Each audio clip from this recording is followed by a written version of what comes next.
I spoke to Arizona Wilder in Los Angeles, and this is what she had to say. Well, Arizona, can we start at the beginning, and can you tell us the story of what's happened in your life from the very start? Okay, what I can tell you is that before I started looking into my life, back in 1989, I was starting to have flashes of things, and my life was not what it seemed to be, which is why I started looking into it. And what I found out was that I had a lot of missing time, and a whole lot of missing time, as to what had occurred in my life. And when I started looking into what had happened in my life, it was the only way that at the time that I knew, was to start going to see a therapist. Within a year, I was talking about memories of being sexually abused by my father, which was part of what was supposed to happen. And I was talking then, starting to talk about mind control issues, and I was talking about ritual abuse issues at the time, and I didn't have the whole thing put together. It's taken me years, all these years, it's taken approximately almost 10 years to put this together, what has happened to me. And in the process, I have lost everything that I ever had in my life, and anything I held dear in my life. I was bred for this role that I fulfill, and it was planned from before my birth, and it was because of the bloodline of my mother's family, which comes down through Ireland, but before that it began in France. It was through the Marquis de Stac, which he came to Ireland and changed the name to Stack, and then I was chosen, and the birth was planned. My parents were forced to move down to this area for the reason that the High Council is down here, which is, there are 6 councils of 13 in this country, and the High Council is down here. We're talking the United States? The United States, yes. And so from the time that I was a baby, I was being abused and traumatized, and on purpose, for the mind control that they need someone to go through to do whatever they say, to be as just a puppet in that they can control every move. And you don't remember, I didn't remember a lot of things, because I have, as a result of all of this mind control, split off many parts that all hold memories, hold feelings, hold programs, hold information, and I've been working very hard to pull all of that up, and it's been a long, slow process for me, because there don't seem to be a lot of people in the field that I only felt was the only way I could go was psychiatric and psychological. They don't seem to know what is really going on, and I believe that a lot of them are afraid of being sued should they suggest something, and so they cannot lead or suggest, and it's been a process of me having to trigger myself to remember,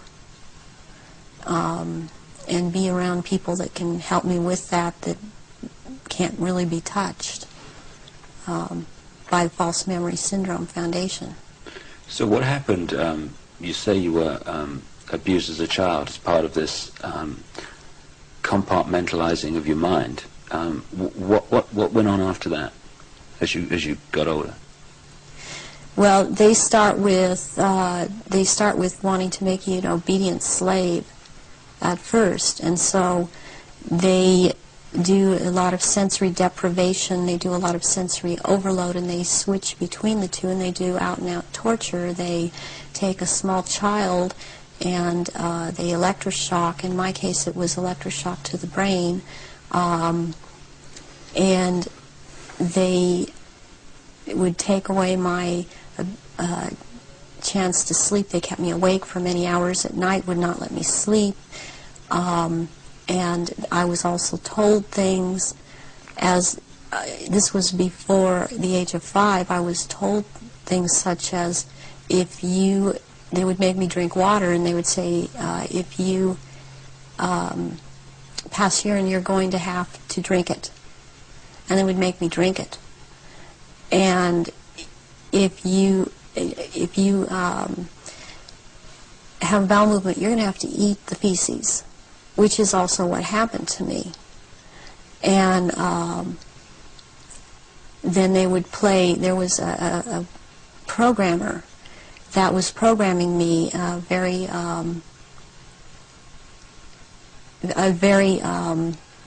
infamous person in history who actually has been in this country, and he was known as Dr. Green.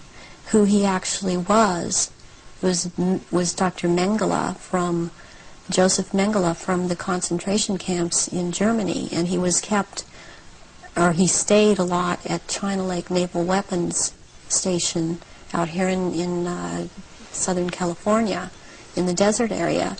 And I would be around this man a lot, and he used to tell me that the scar that he had on the left cheek of his face was actually from, he was into fencing, and that it was from that, but actually the scar on his cheek was from one of his own programming techniques, that he would put a child in a box and with a sword and tell the child to defend the box, even if it meant his own death. Then he'd tell another child to break into the box, and which this child would do, and then the other child would then jump out of the box and shove the sword or the lance straight through the other child. And at one point he got into it where this child actually got him in the face with the sword. And he would wear a huge emerald ring on his left hand, on this middle finger, and he would twist this emerald around, and for programming, and he was into using long-colored ribbons of different colors, and you had to choose a certain ribbon, or you were given a certain ribbon, and that meant that this certain thing was going to happen to you. And it was like picking sticks out, or drawing sticks out of a hand, out of someone's hand. I saw games of Russian roulette played where it was chosen beforehand that a child would die, and the child would put the gun up to his head and pull the trigger, and this child would end up dying. But it was meant to scare all of us, keep us in terror, as there were many other children that were around me that went through the same thing. I have run into people from my childhood that have known me, and I've recognized their names, and even if they change their names and change their hair color, as I have done, they have recognized me, or I have recognized them, and I know their name, they know my name. There isn't any way for this to have happened. It's just beyond coincidence. And when you get when you get older, I mean, they start taking, this programmer in particular, Mengele, would take me to rituals. I went to rituals with him all over this country and in Britain and in France, and it was known by intelligence agencies in this country that this man was here. They brought him here. Is that Project Paperclip you're talking about? Yeah, through the OSS. And my family, or my so-called family, are all DID. They have not. They are very well programmed, and they have not sought help. They have not gone in, tried to figure out what's happened. They believe they've had this certain kind of life that they've had, and as far as they are concerned, I am crazy. And they have much different memories of what I have, and I was always told certain things by my parents that my sisters were never told. And biologically, I have to add at this point that my mother is my mother. I am not biologically related to my father. And this has to do with the bloodlines, and his was considered impure. And this is all about purity of the bloodline.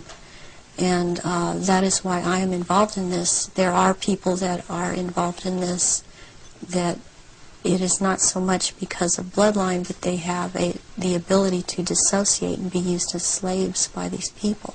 You say that you come from a certain bloodline, and there is this obsession with bloodlines that this Brotherhood Illuminati have. Why is that? Because what first started coming out was about the Aryans,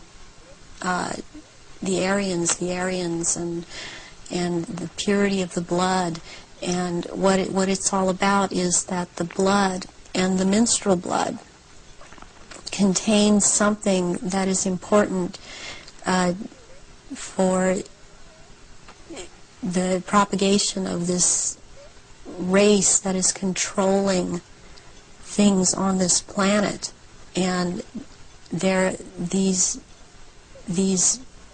people that are in the organization that the Council of 13 is under, and they have something called the Grand Druid Council or the Octagon, they're called the Illuminati. And the Illuminati are actually run by these 13 bloodlines, which are all of the royal families in Europe and in England. And they need the blood because they are, in fact, not human. They take human shape. They are reptilians. And they need the blood. The blood helps them maintain their reptilian shape, and it helps them maintain their sanity, and it helps them to live in this world because they are not from this world. Does that relate to what the Nazis call vril power and what the Hindus call the serpent power in the blood? Yes, the blood has something. It has something in it. It has secretions from the pituitary gland and from the pineal gland, and it has a very strong drug in it that they also, I mean, this is the one that keeps them from going crazy, and it's like heroin or like endorphins, and it's much stronger. But what they need is, for it to be secreted in the blood, is they need terrorization of their victims before they are killed for their blood, or if a young woman is beginning to menstruate, they need the menstrual blood, and they have to terrorize them to get this to come out in the blood and be secreted in the blood. Is this the what other people have told me about, that at the point of great terror, like the point of sacrifice, there's an adrenaline that enters the bloodstream? Is this what they're looking for? Yes, that and this other element comes and secretes out through the blood. This all comes out through the blood at that time, and it's at that point they are actually staring into the eyes of the head of at some of these rituals, or at a reptilian. They are staring into the eyes of this person, and they're held. It's a hypnotic gaze these reptilians have, and it holds the victim in an absolute trance, in a trance of terror, and then they are killed at that moment as they are staring into their eyes. And not only do they can't hold their shape when this happens. The human shape. The human shape they cannot hold. They go back into reptilian shape as this is happening, because it's like an animalistic type of excitement of the kill. And they oftentimes they will just rip into the victim and eviscerate them and start eating the flesh of this person too. And the fat from the intestinal area is highly valued, as they use it on their skin. And they will drink the blood, and the blood is highly sought after, and it goes according also to rank within these creatures, as to who gets what when. And their sacrifices have increased in the last, it started increasing in the early 80s. The amount that they were doing is increased.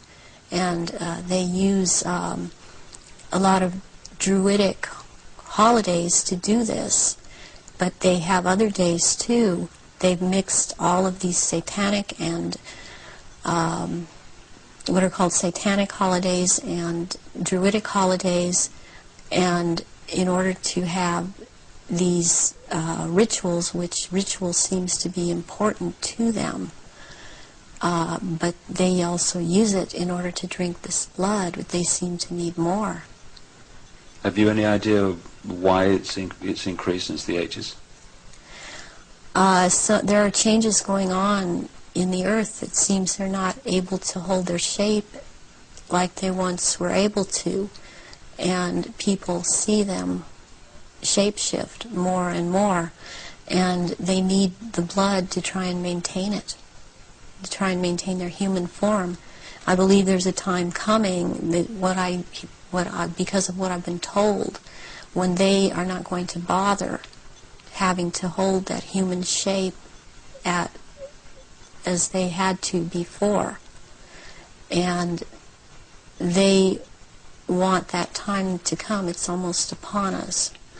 So when you're talking about the fact that the veil is lifting on these reptilians so that people can see them far more easily and far more often, does this relate in any way to the fact that there is this desire to bring in this rigid structure, including microchipping and many other things, across the year 2000, which has become known as the New World Order? Is that coming in because it is known that the people are going to see what the game is, and there has to be control of the people at that time? Yes, it's very connected. I started talking about the New World Order back in 1990, and I was very psychologically and physically affected so much by what was coming out. I wasn't watching television. I was not aware that certain individuals in this country, George Bush, were talking about the New World Order. I was talking about it because that is what was coming out, and knowing that the first time that inside of myself that I'd heard it was in conjunction with the Nazis, and that came from Mengele. And I started realizing that there was something going on, and then it scared me. And I didn't really look into it for years, but I was being harassed constantly. I was being told. At one point, I had someone telling me that I was being, and who was ex-Army intelligence, ex-CIA, telling me that I was being monitored by the National Security Agency. And I didn't have the whole story then, so I did not totally understand why this was happening. But yet I was being followed by cars or vans that said G12, G14. And in this last year, which has really been very hard, I've been followed by G41 vans, and I had to find out what those were, and that is naval intelligence. But this whole thing is going towards around the year 2000, and when they are going to establish themselves openly as a new world order, and it's headed toward that, and that's what everything is being prepared to, or prepared for. And I have actually got I've got a sleeping program right now to return, because I've left, but to return for that time, and it's called End Times Programming or Janus Programming. And Janus relates back to Nimrod of Babylon. Yeah, there is a group that used to be in contact with me all the time, and they stopped trying simply because I didn't obey them. They would be in contact with me all the time. They're called Janus, which is also the two-headed Roman god of change. And their headquarters is in Brussels, Belgium, in the NATO building. And they are a group of psychiatrists and doctors who are into mind control. And they are one of the many groups involved with the Illuminati. And they would contact me and tell me, give me directions that I was to psychically kill this person, or psychically injure this person, or scare this person. They'd give me the location. And I started questioning this, and I had a contact who since has seemed to have disappeared because she couldn't get the funding, and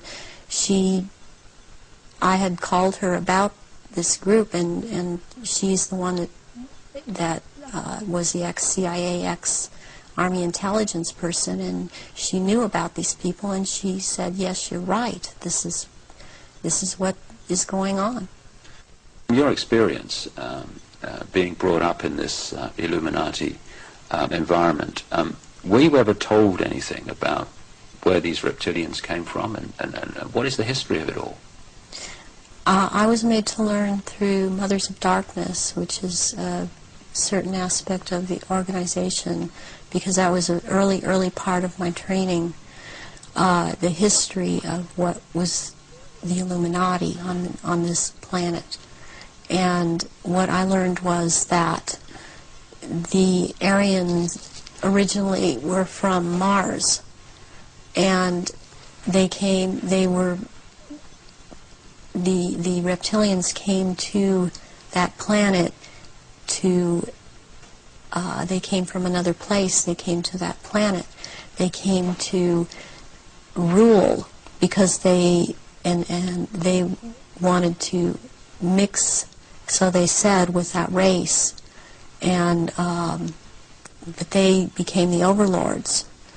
And the Martians, or Aryans, were seeking to escape from it. They went to the moon, and then were there attacked, and they then went to Earth and established culture here on Earth approximately 6,000 years ago. And at that point in time, they were doing well, and they were mixing with the indigenous population of this Earth. They were getting along with.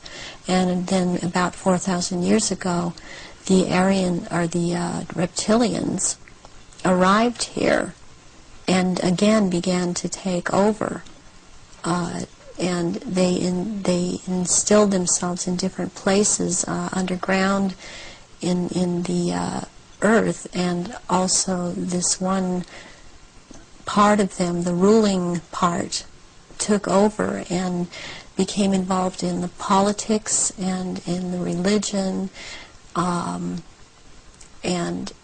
started controlling through these means at that point in time, and using the gods and deities that were believed in on this planet, started infiltrating into that and becoming that, and things started, blood rituals started happening, and since that time, that is the way that it has been. And presently, they claim to come from the Merovingian bloodline. They are all of the, there are 13 bloodlines in Europe that all of what are called royalty are developed from or come from. And they include the Aryans in this, and there's been a big push in this century. For example, when Nazis came into power, the fascists, talking about the purity of being pure and staying, the Aryan bloodline staying pure, and what it actually is all about is keeping the blue-eyed, blonde or light red-haired people, the bloodlines pure, because it is more powerful. And what is in that blood for these reptilians is more powerful, and they need that. And when you start mixing it with people that were indigenous to this earth, then it is not as powerful. It has nothing to do with someone, skin color or nationality. It has to do with keeping the bloodline pure for their use. So blonde-haired, blue-eyed people are the purest from the reptilians' point of view, and that they want to keep that bloodline pure because of how they need to use it. Yes.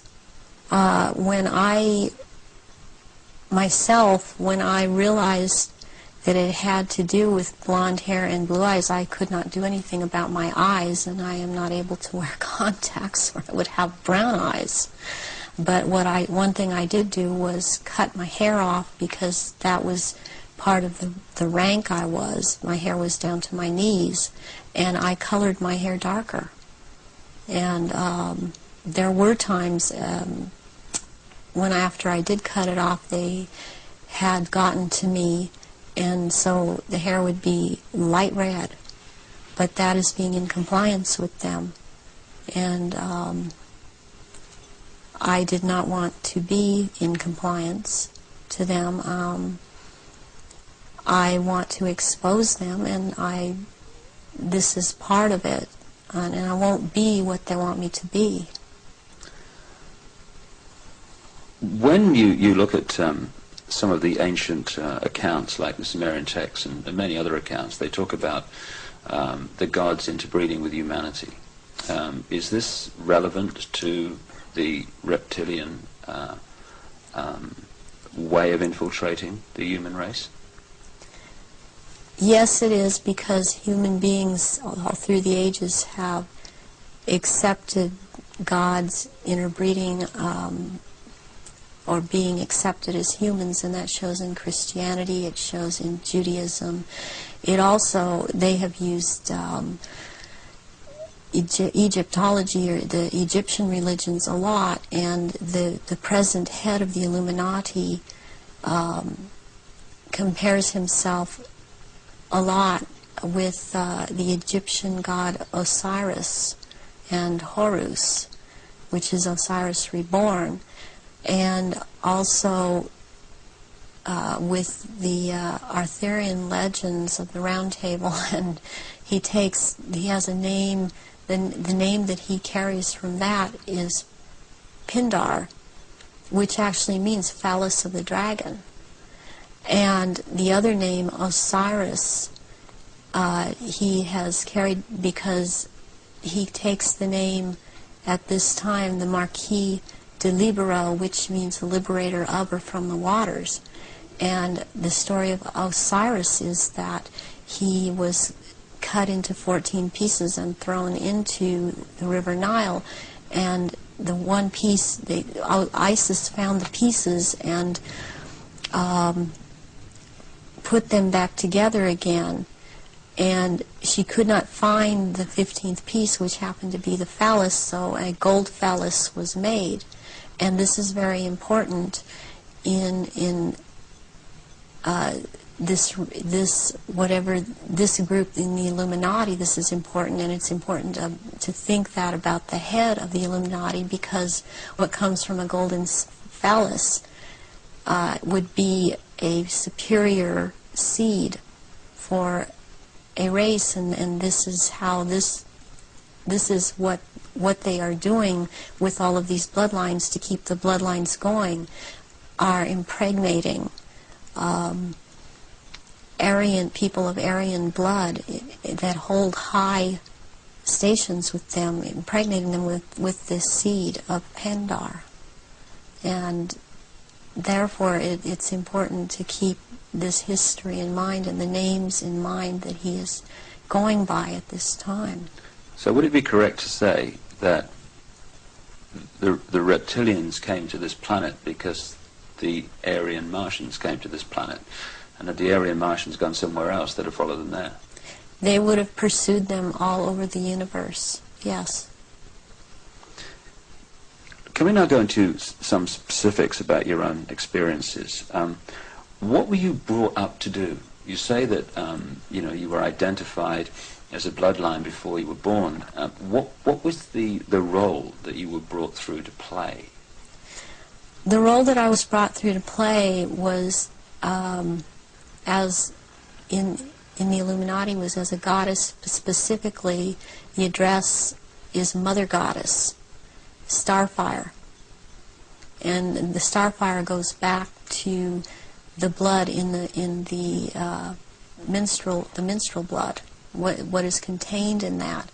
And the address, the way that I was addressed, was Mother Goddess. There are only 3 Mother Goddesses. There can only be 3 at a time on this planet, and there is a male equivalent of which there can be only 3 of them. Why mind control someone to conduct these rituals, like yourself? Why don't these reptilians just conduct their own rituals?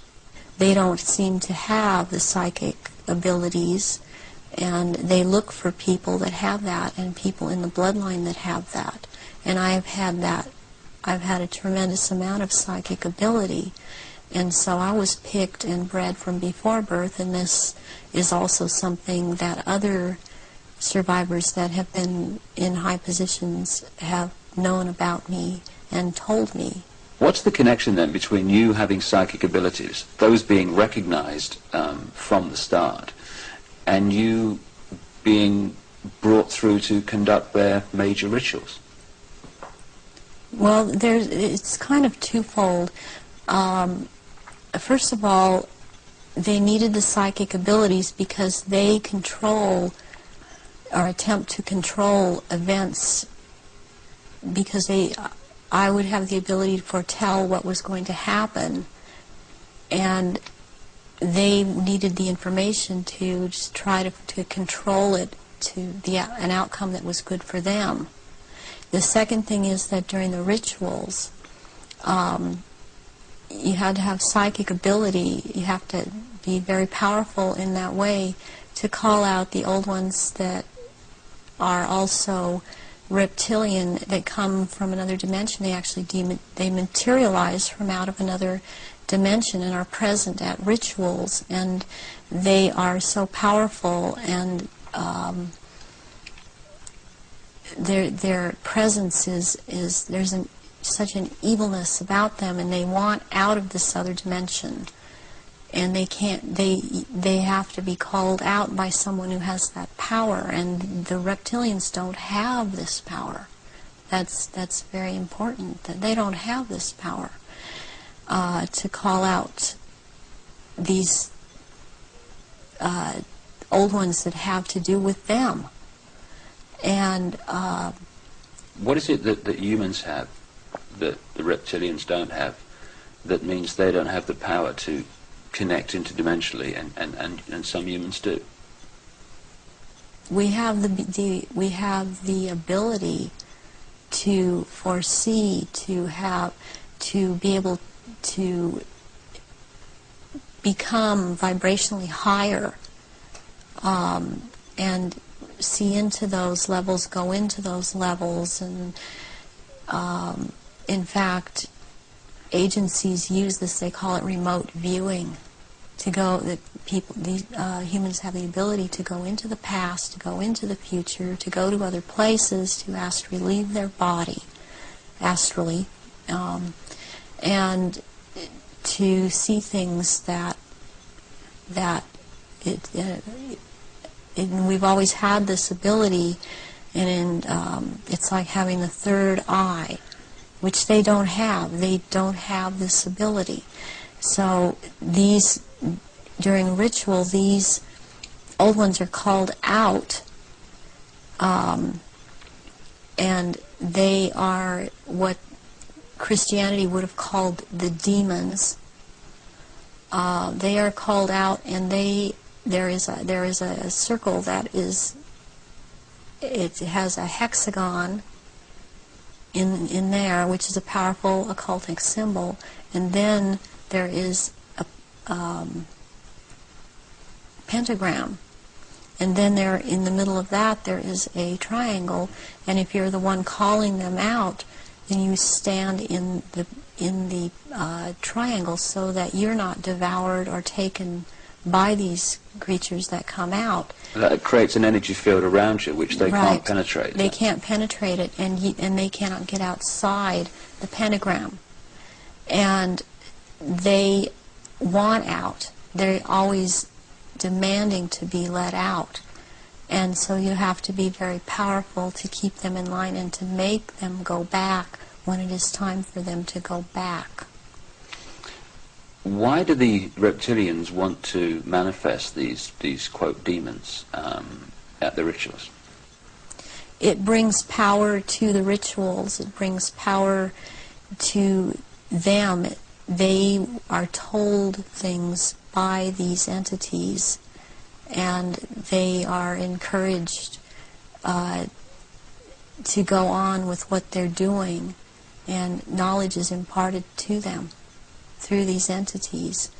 But it takes a person with the ability to bring them out and make them answer, because they don't want to cooperate. They have to cooperate when the right person has control over them. And that's to do with that person's energy and ability to use right. energy. Yes. You talked about the Aryan race coming from Mars. One expression of it seems to be very clearly what we call the Phoenicians. The Phoenicians had two deities, St. George, which became a British deity, who defeated the dragon, which seems incredibly symbolic, and also St. Michael, who, according to the legend, banished Satan, or this negative force, into the abyss.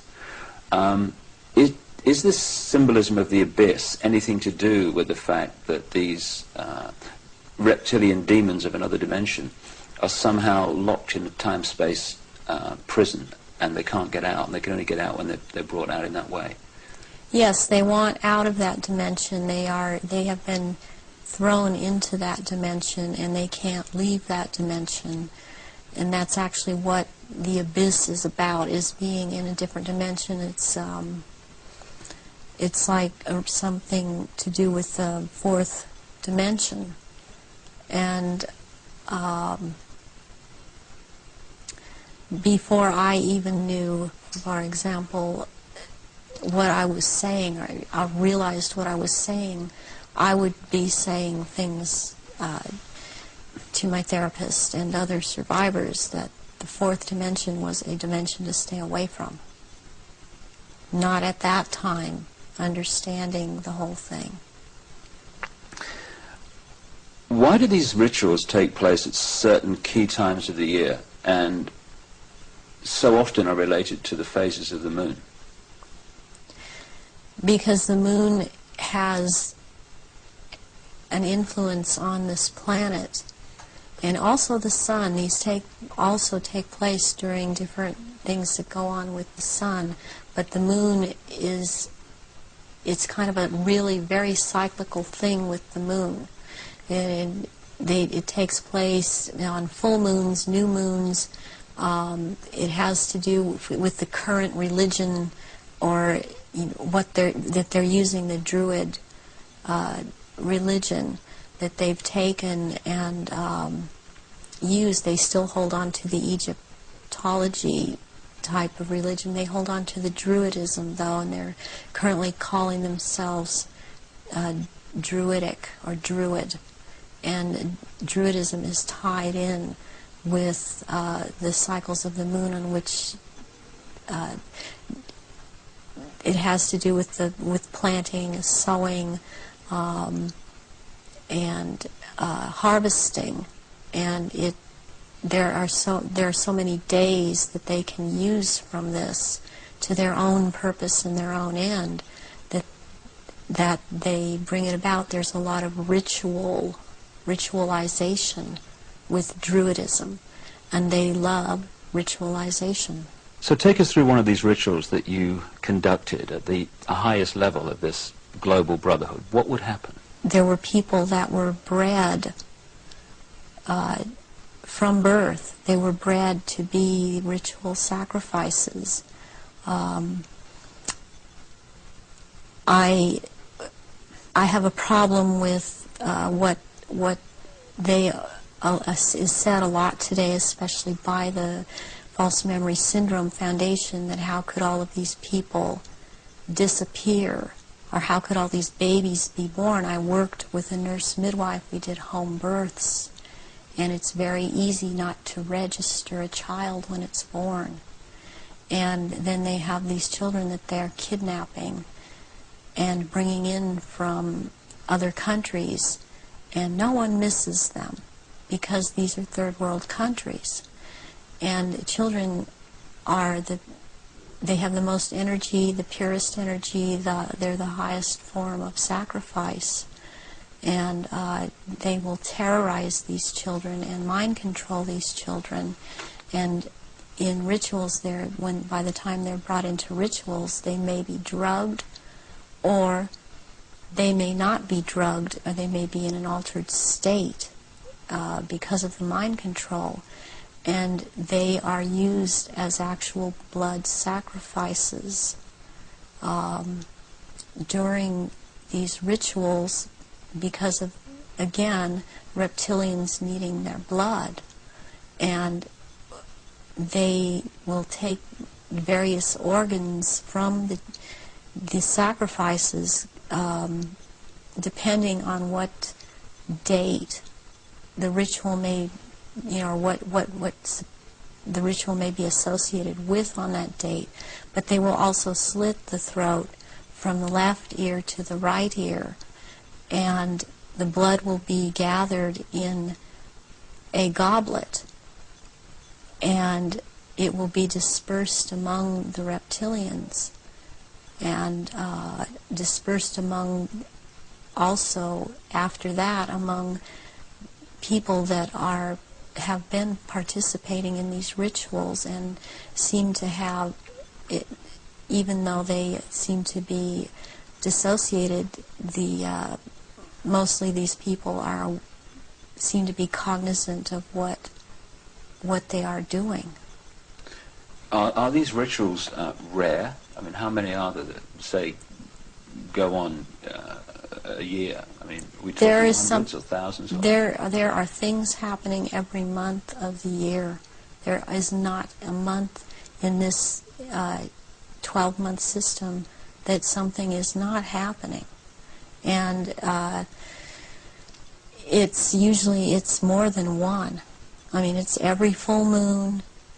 It's, and the very important rituals are the summer solstice and the winter solstice, and then there is the vernal equinox and the fall equinox. And there is Samhain, and there is Beltane, there is Imbolc in February, there is Lughnasadh, which is in the beginning of August. There's a whole week leading up to Beltane and also leading up to Samhain that's called Grand Climax. So May the 1st is Beltane. May the 1st is Beltane. Halloween, particularly in America, has become like a mini Christmas, almost like a holiday of celebration with a trick and treat and all this other stuff. But what actually happens outside the public arena that night of Halloween and into November the 1st? Away from the public arena, there's a ritual that's taking place in 6 different locations in this country for all of the councils of 13 in the area that I'm in. It is the East Side Christian Church on 7th and Temple Street in Long Beach. And it is for the High Council of 13. And in this country on that night, it is a Satanic ritual. It's actually, there are 3 nights in a row at that church. The first night is Halloween. What happens on the night of Halloween? That night is about the worship and homage to Satan. And that is what a lot of people in this country know the devil to be. This is about the devil, Satan. And Christianity talks constantly. I mean, I believe they created Christianity to be what it is. And so they also have created this Satan. And so they control in that way.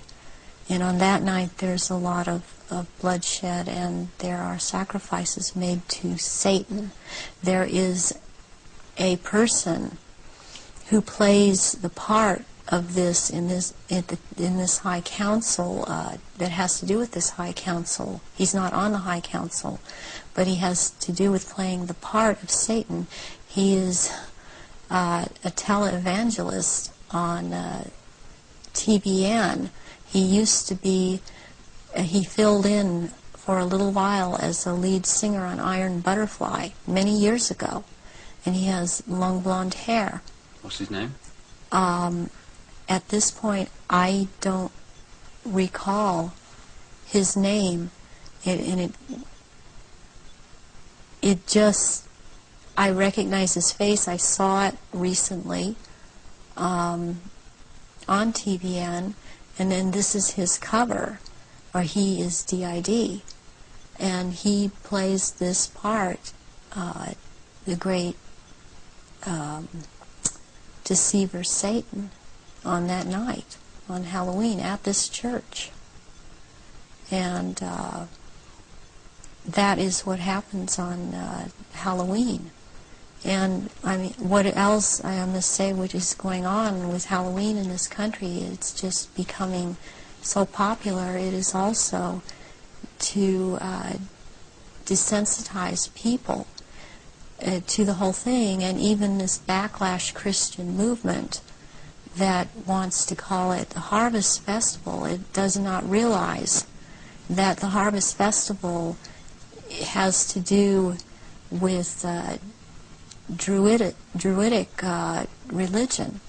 And again, they are still doing the same thing and celebrating the Harvest Festival. That's what the Harvest Festival is about. Are many of the so-called Christian rituals, because that's what they are, or festivals or ceremonies, are they actually, to most Christians, unknowing representations of these satanic rituals? Yes, They are. One, for example, Christmas has to do with it's a time, it comes right after the winter solstice, which is a satanic or a druidic celebration. It has to do, there's a day in there called that day which is not a day. It has to do with the killing of the old king and the birth of the new king, which is a druidic day. On the 24th or the 25th at midnight, there is a ceremony that's specifically for children, and it's called the last bulb on the tree. Where does that come from? That is something that's used with children. It's part of programming them into the whole thing. And there were things that would happen to the child that hung the last bulb on the tree on Christmas Eve, as it was a common practice to decorate the tree on Christmas Eve, and the tree in itself is a phallic symbol, and it's paganistic. Christmas is based on a pagan day, and back to Roman times, and Christians have given it, they think they have given it Christian meaning, and it means something else, and it does not. But there is the case that with the last bulb on the tree that has something to do with what happened to this little girl, John Bernays. John Benet Ramsey. Yes, John Benet Ramsey. And this occurred on this night because of the day it has to do with. It comes right after the winter solstice, which is a satanic or a druidic celebration. It has to do, there's a day in there called that day which is not a day. It has to do with the killing of the old king and the birth of the new king, which is a druidic day. On the 24th or the 25th at midnight, there is a ceremony that's specifically for children, and it's called the last bulb on the tree. Where does that come from? That is something that's used with children. It's part of programming them into the whole thing. And there were things that would happen to the child that hung the last bulb on the tree on Christmas Eve, as it was a common practice to decorate the tree on Christmas Eve, and the tree in itself is a phallic symbol, and it's paganistic. Christmas is based on a pagan day, and back to Roman times, and Christians have given it, they think they have given it Christian meaning, and it means something else, and it does not. But there is the case that with the last bulb on the tree that has something to do with what happened to this little girl, John Benet. John Benet Ramsey. Yes, John Benet Ramsey. And this occurred on this night because of the day it has to do with, and the ceremony that it has to do with. And there were rituals done on that night to these little children. So that is totally tied into it. I have heard that Jean Benet's name is relevant to the rituals. Do you know anything about that? John Bay. John Bay is a satanic deity, or Satan. John Bay is a name for Satan. And that name is just closely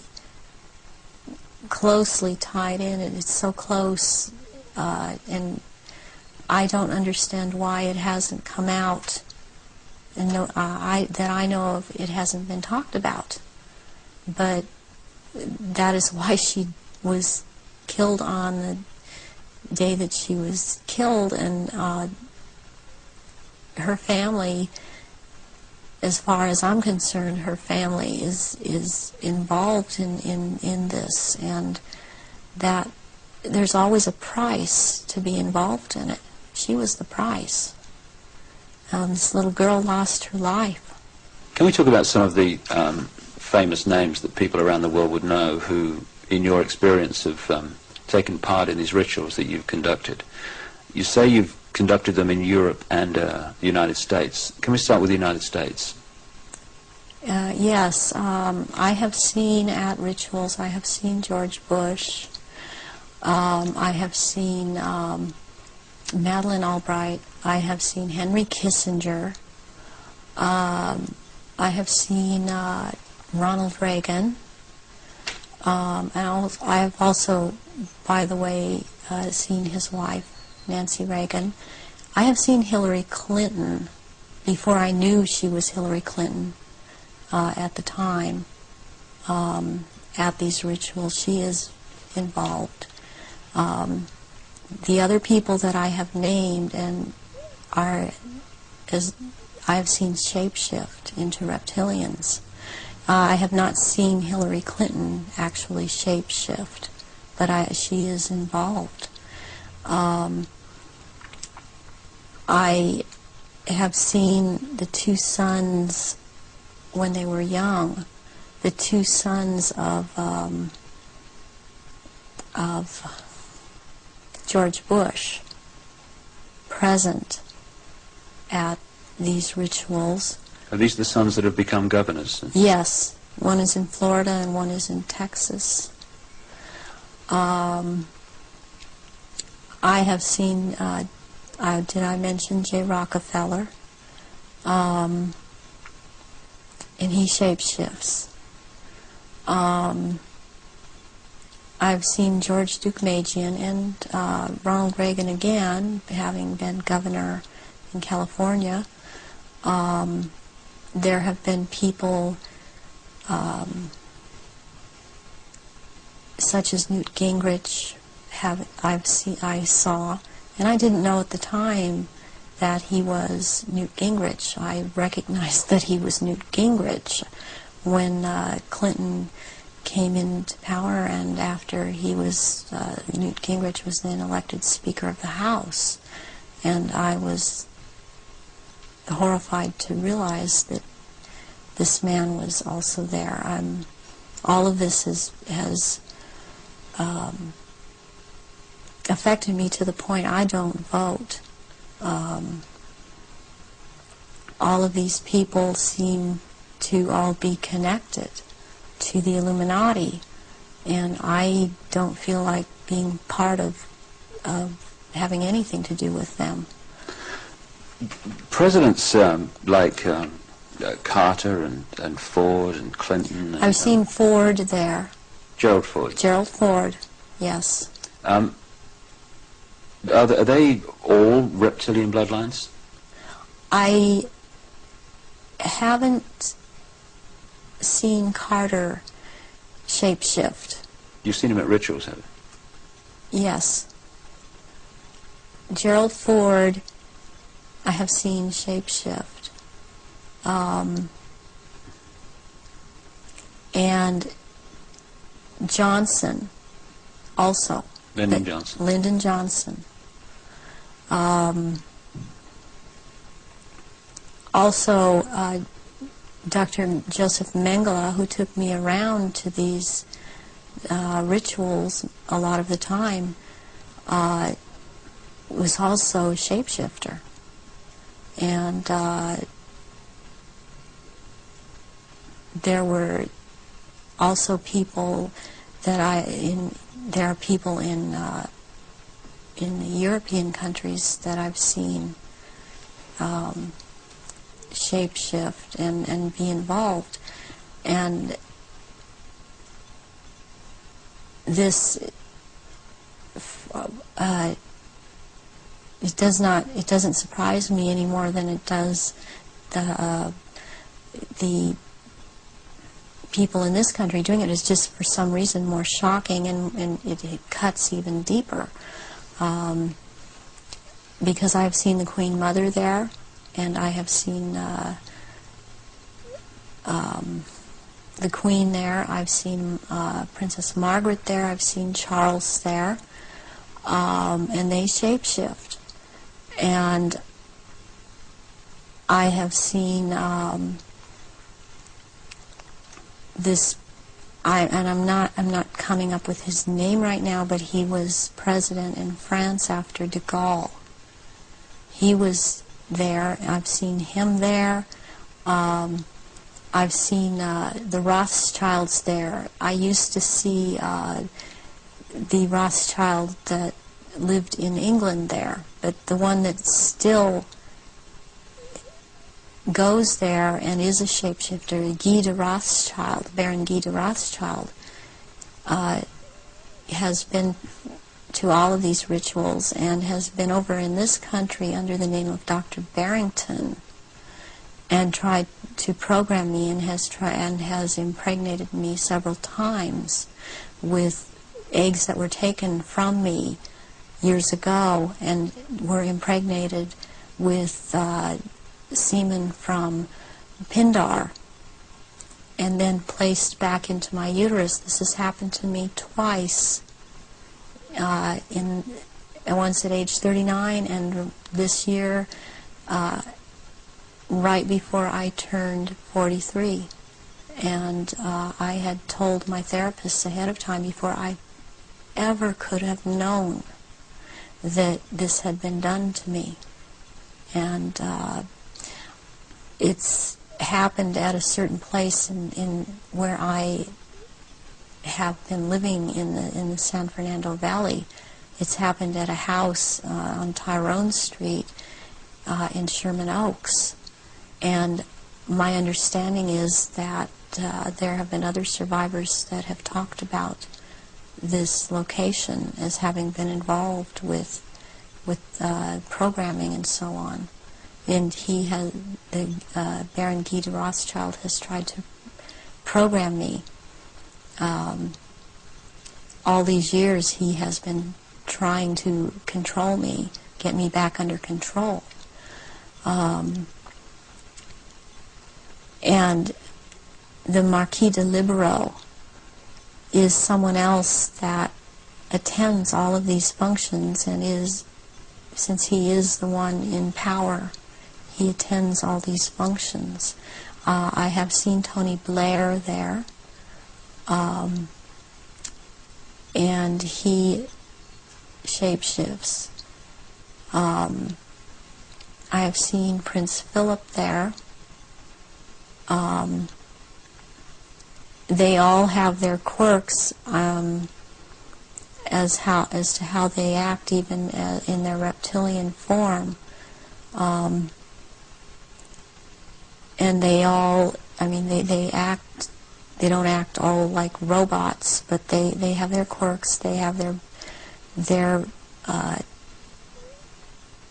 so-called personalities, but they are all cold-blooded. They would kill at the drop of a hat.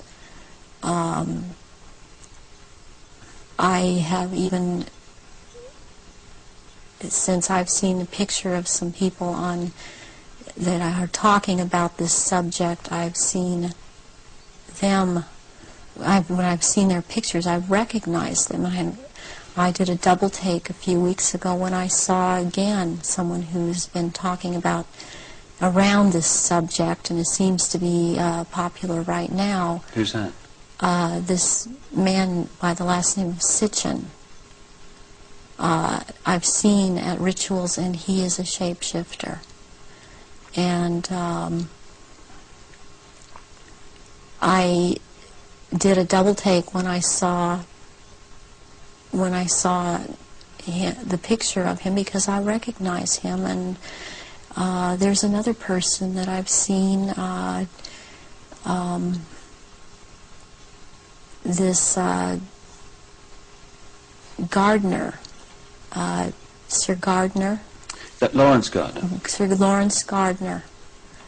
And he had recently written an article that was out in Nexus magazine part of it was about the menstrual blood, and what really triggered me was when he called it starfire, because that is the name of one of the aspects of the three women who are the dressed mother goddess. That is my name in all of this. So this man, I have seen, he has lots of power within this sect, reptilians, and he's someone that you would want to watch out for outside of this too, as is this Sitchin person. What do you remember about Zachariah Sitchin? Zachariah Sitchin was someone in the rituals attending the rituals who was not a major player in as far as the rituals went, but was someone that others present did not make remarks at, or were very careful as to what they said around him. And he was talking about, he would be talking about doing away with people, persons that were in his way, or were putting out information that he didn't feel that he wanted put out. He is very much a disinformer, and that is his job, to disinform about what is going on with the Illuminati and with the reptilians. He actually warned me off from investigating the reptilians, interestingly. Where do the rituals take place that you've been involved in, involving the British royal family? Glamis Castle, Stonehenge, Balmoral Castle. I have reason to believe there's a church, and I think it may be Westminster Abbey, and there is a Mothers of Darkness castle or chateau in Brussels, Belgium. They've been there too. And also in France, the Marquis de Libero Pindar has a castle in the Alsace-Lorraine region of France, and I believe it's in the Alsace region that he uses, and there are certain rituals done at that castle down in the dungeon part of that castle, and there's an entrance down there to underground places in the earth, and there is a natural formation of rocks that kind of glow green, and they keep menstrual blood in that formation, and this green glowing from these rocks actually turns the blood a darker color, and it's called black blood, and it's used in certain rituals. But there are also, they keep small, there are smaller, less developed little reptilians that are kept down there. They're kind of pets. But one other thing that's also down there, there are eggs. It's like a nest of eggs kept down in that part where it's warm. It's very warm down there into this entrance, and these eggs are kept down there incubating, and they are the reptiles' eggs. And that's where they keep them. What are your memories of conducting the rituals for the royal family? What happened? What were they doing? One thing that sticks out in my mind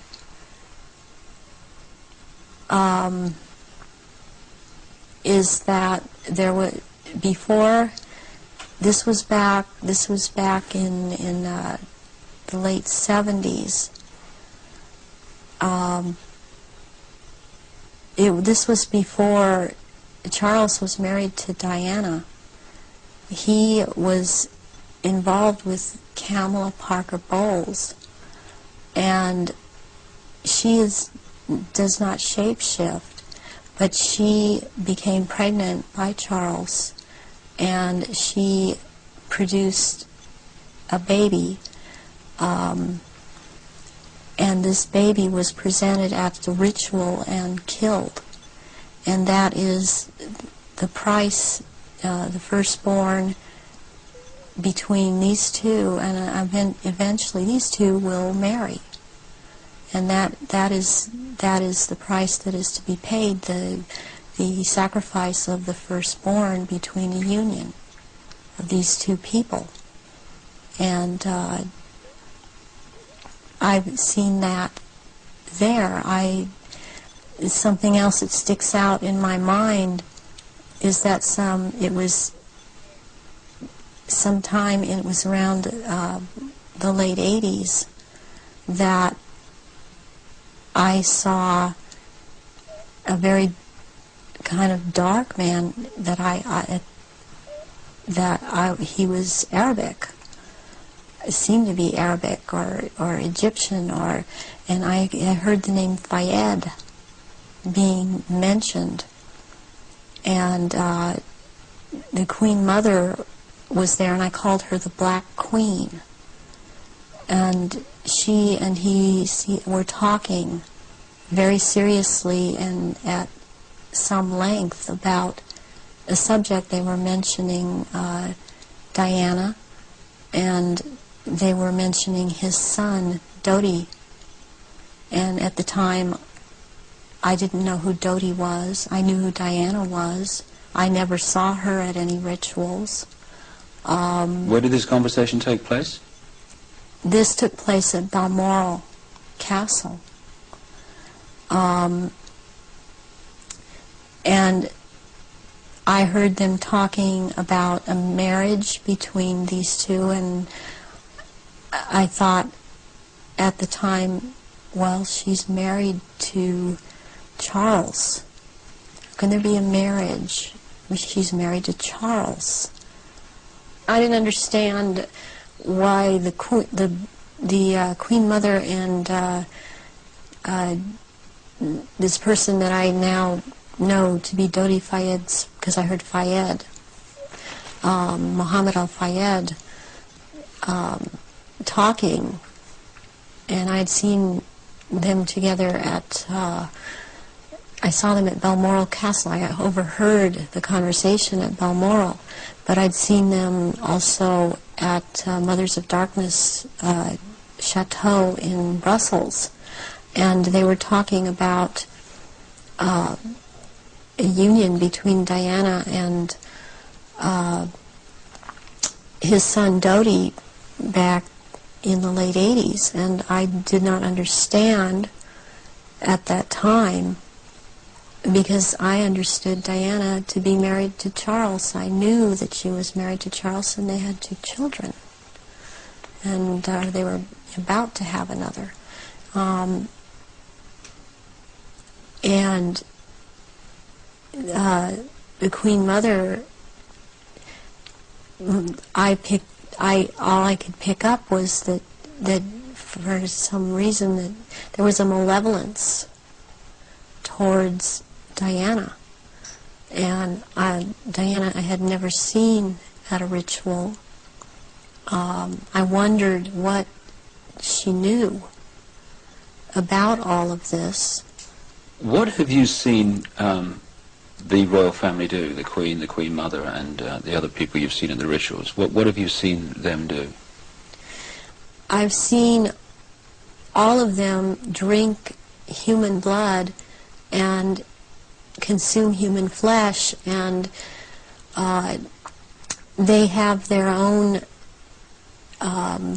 goblets in which they have blood, and these goblets are encrusted with jewels. And they also have their own daggers, and that the dagger goes into the goblet, and they stir the blood around with it, and it's also a what it is. It's a symbol of the phallus going into the vagina, and when they're doing this, and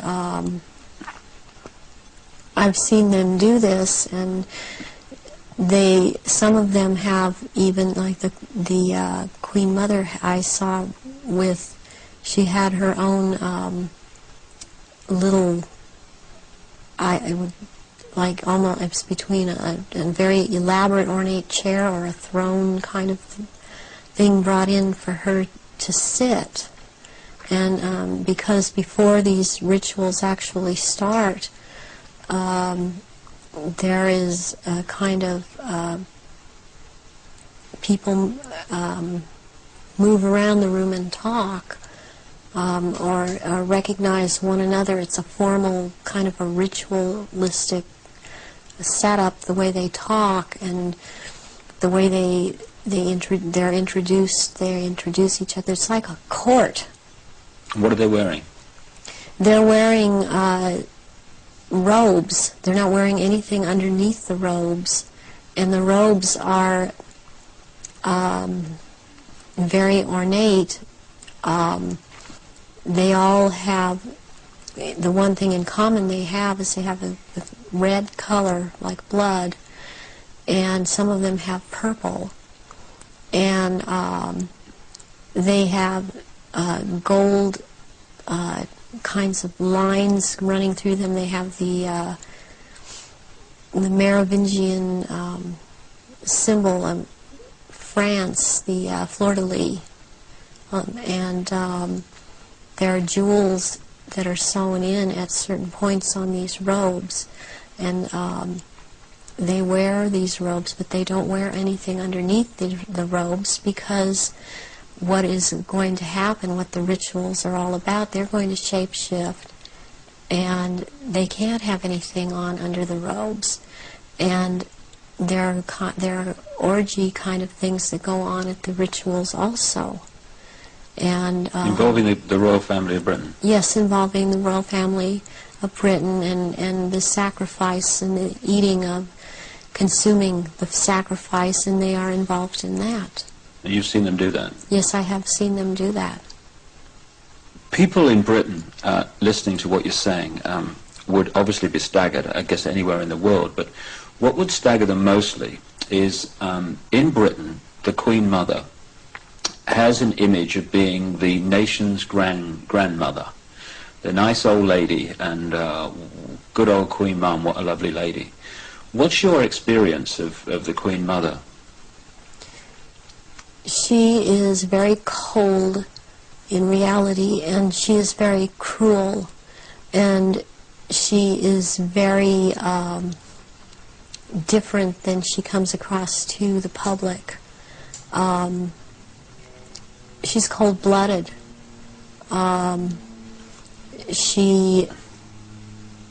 If she feels that you are someone beneath her, even in the Illuminati, that you're at her equal or your station is above her, she will not speak to you, she will not recognize you. She obviously, from what I see, enjoys consuming human flesh. It's sickening.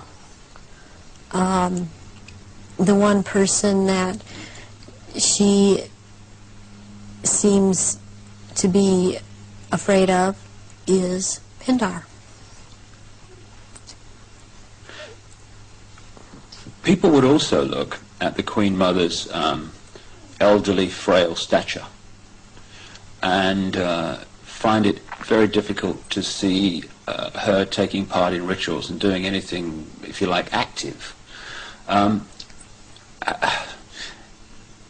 Do they go into a different state in terms of age and strength and all these other attributes when they actually shapeshift? Yes, the human body that they choose to occupy or take when it was young, it ages, but when they take the reptilian form, these reptilians live hundreds of years, and so they have to have taken more than one human body to live in. A lot of them are much, much older, and I'm including the Queen Mother in this, older than people think that she is. She's been in more than one body, human form. And when the time comes, if it is time for her to go on, and it has been chosen that she still has, it's known that she still has life or years to go, again, she will be put into the body. The essence of her in the reptilian form will go, or the essence of her will go into another body that is also has the ability to shapeshift into reptilian form. One of the pure reptilian human bloodlines. Yes. What happens when, take the Queen Mother as an example, what happens when they shapeshift? I mean, what do you see? You start to see changes happen, and they're happening so fast that it's almost, it's the closest thing that I've seen to it is what they're now doing with computer technology. It's just a literal transformation that happens very quickly, and they get taller and they get bigger, and they don't look at all as reptilians like they do as humans, and thus the wearing of the robes, because if they were in clothes, the clothes would be torn apart. So let's take the Queen Mother on this subject as an example. We recognize her as a frail old lady. What does she look like when she shapeshifts at these rituals? She looks like the nose portion gets very much longer, and it grows into kind of a snout kind of thing. She has little fangs and incisors as teeth, and there's a tongue. And they all seem to have this kind of tongue when they're at this level. The tongue has a lot of long, hairy or pointed projections coming out of it. It's very long. And they have these, they don't have hands or feet, they have these claws. And they have scales, and also scales that seem to kind of disappear into one another, but it's more pronounced on the back. There seem to be lumps or protrusions coming from the head. There seem to be some kind of growth appendages at where, on the back, and they seem folded, and not all of them have that. And there is a tail, and they a lot of times will keep the tail curled, and and I've seen her when she's very displeased with something, as I've seen other members like this. This tail is whipped around, very agitated, and they do, and she hisses. What color are they? Which one in particular? Take the Queen Mother as an example.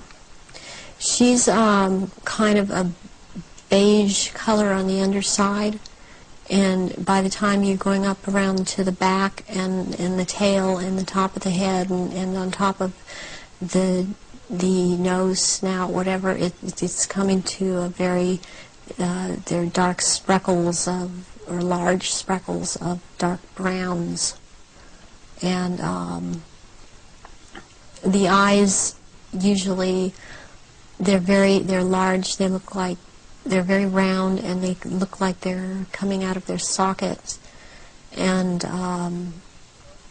very protruding, and usually the color ranges from a beige to a gold to a dark greenish gold, and then there's this dark slit up and down, a vertical slit, and and the eyes will look hooded, and when they look hooded, it's a very frightening thing, because it seems that when the eyes are hooded,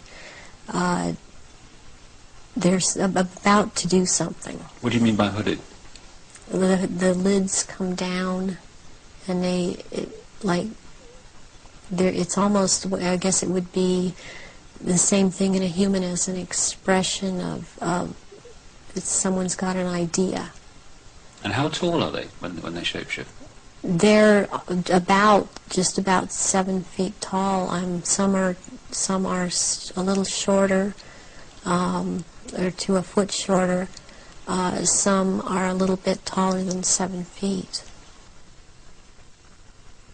So what would the Queen and Prince Charles look like in their reptilian form?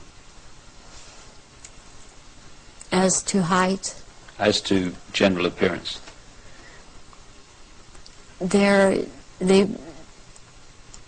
Charles resembles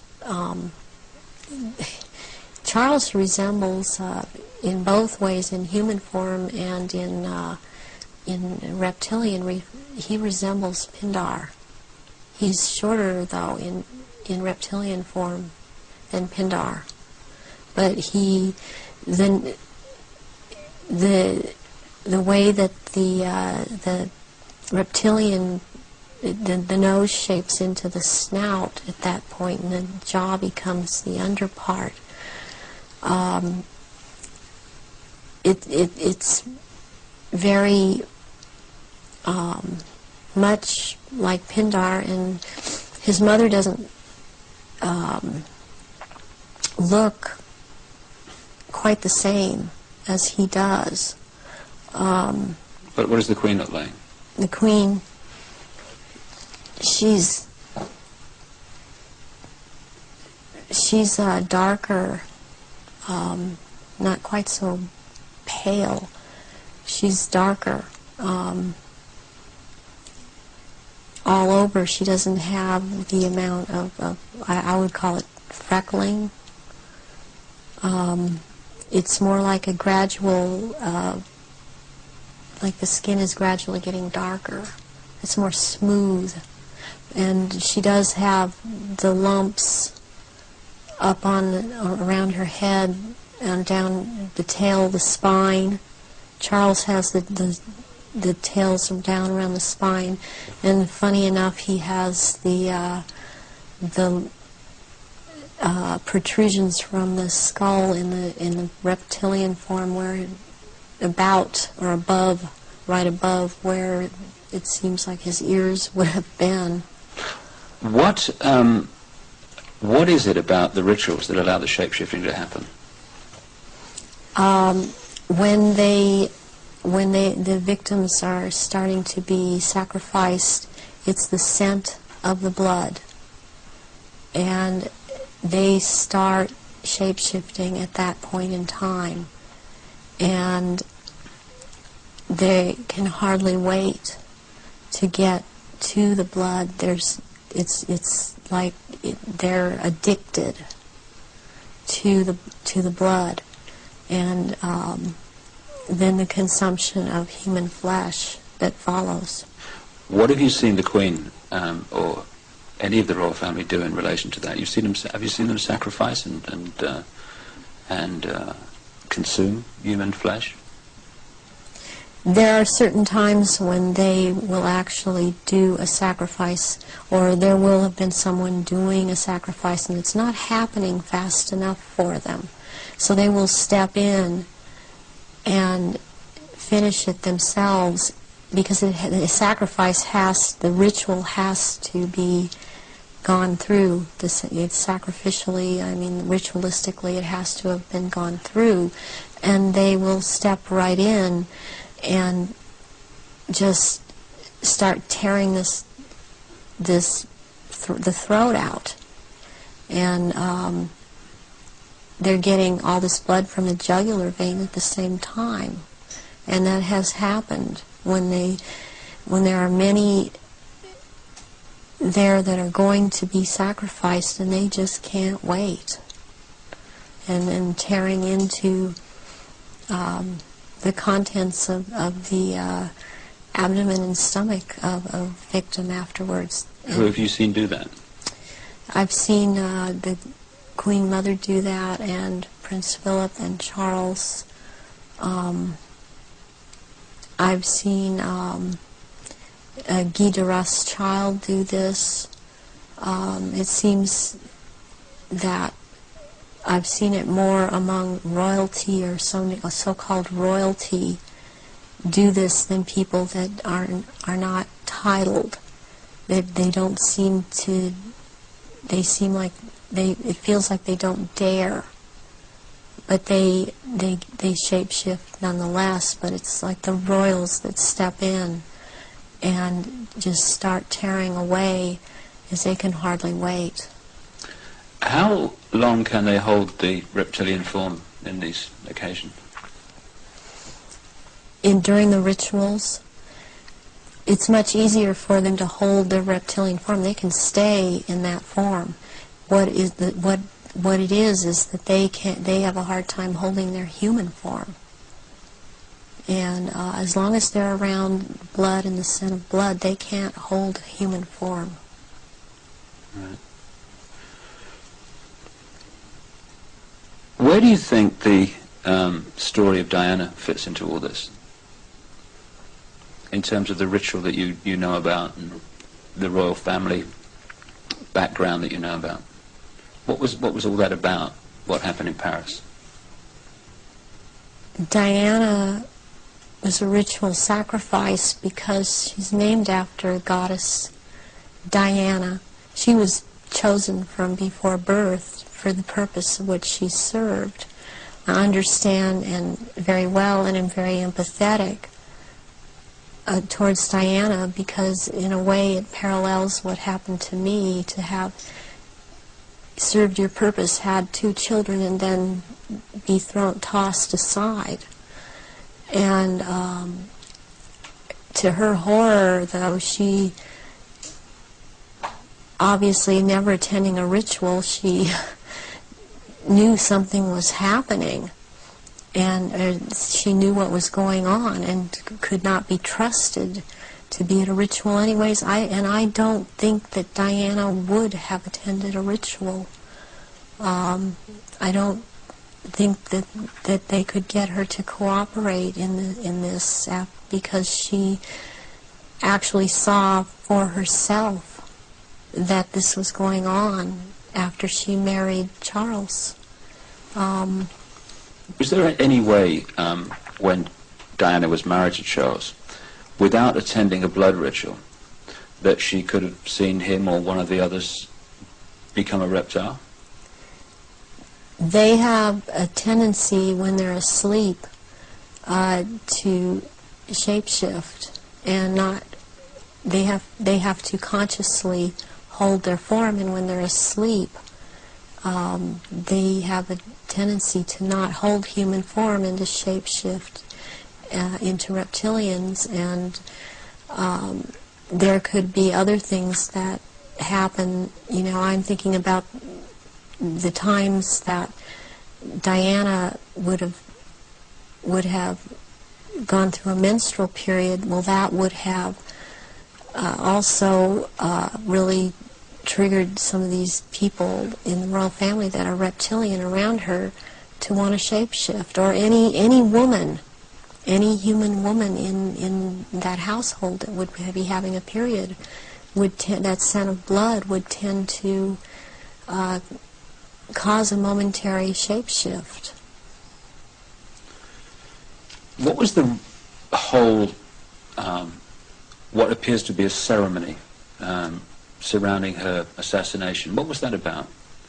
The rumors that she was pregnant, the Egyptian Dodi Fayed, and the place where it all happened, which is an ancient sacrificial site to the goddess Diana. How does all that fit together in the rituals that you know about? Okay, the crown aspect of the goddess is Hecate, and the day of Hecate is on August 13th. And what is very prevalent in this with the Illuminati and what they've done with the Druidism and other and Egypt, the Egyptian religions, is they like to mirror the numbers. And so as like, for example, with the goddess Isis, her number is 18. When you mirror it, it's 81, and that is the number of the sister of Isis, Nephthys. And Nephthys was considered the evil sister to Isis. With Hecate, what I think happened here is that she was sacrificed, and it was a very important sacrifice because 3 people died, and it was a picture of the triad of Isis, Osiris, and Horus to them. Horus being the unborn child of Dodi Fayed that Diana carried, and was 3 months old, which is another very important fact, a number that's important to them, to be 3 months old. Sacrificial babies are taken in utero at 3, 5, and 7 months. And when I heard about this was a deal that I understood now had gone down. And she had to die in that tunnel because that tunnel's the passageway for Diana, the goddess. And she died at the 13th pillar again because of Hecate. And she died on the 31st because it's the mirror image of 13. And my understanding of what I get inside of me, and because I was told by Baron Guy de Rothschild last beginning of February, when he was in this country and he was there to try and reprogram me again and impregnate me, was that he was in the tunnel that night. He had to be there because not only was it a ritual death of Diana, this was also about taking her soul, and he was taking the soul of Diana, which no one else there could do. Whoever was present there could not do it. He could do it, and he was in France. This is the hypnotic stare you talk about. Yes, and drawing in the breath. And he had to be there to do this ritual killing, this ritual murder. This would mean that the ambulance team and a doctor that arrived within a minute of the crash coming the other way must have been in on this whole deal, or at least the people in charge of the ambulance team. From your experience of the kind of people involved in this Illuminati satanic network, do you think that's possible, that they could set that up? Yes, I do. I've seen a lot of things set up that if you did not know, if you weren't in on the so-called inner circle, or know what the Illuminati can do, because they depend on people not believing they're really there, you would not, you would have a hard time believing it. That this has been such a secretive group and worked in such insidious ways to infiltrate and control. And there are so many unanswered questions they don't seem to be able to answer about Diana that keep coming up, in spite of all the reports that come out, because there are people that don't believe what they're hearing. What would have been the purpose of creating such a clear and definite ritual in the assassination of Diana? What would be the purpose of that when they could have killed her in another way? Because it had to be done as a ritual, because they were going to take her soul. And it had to happen in the tunnel. It had to happen that way. It had to happen in that year. And this is all, there's all a timeline to all of this. There's been many rumors that she was pregnant, but as I understand it, one of her friends says that that was not possible because she knew that very shortly before she'd had a menstrual period. Is it possible to be pregnant and for that to still happen? Yes, it is. This happened to me. I was impregnated with one of my own fertilized egg that was fertilized by the sperm of Pindar, and he sent Guy de Rothschild to impregnate me in this manner, and I was impregnated in October of '94. I had periods up until February when it was discovered, and they seemed normal, not light. And I then was, since I had the background of a nurse, I was and had worked with a nurse midwife delivering babies. I was, for some reason, it occurred to me to check my stomach, my abdomen, and I realized that I was pregnant, and so I ended up seeing a doctor who told me, I mean, he verified, you're pregnant. He did it with blood test, with the urine test, and ultrasound exam, and if I don't do an abortion on you tomorrow, you're going to have to go through a different type of abortion, which probably would have been a saline abortion. And I knew what I was pregnant with by that time, and so I was terrified to go through with it, and I could not go through with it, knowing what I knew, and so I had the abortion, but I had periods the whole time.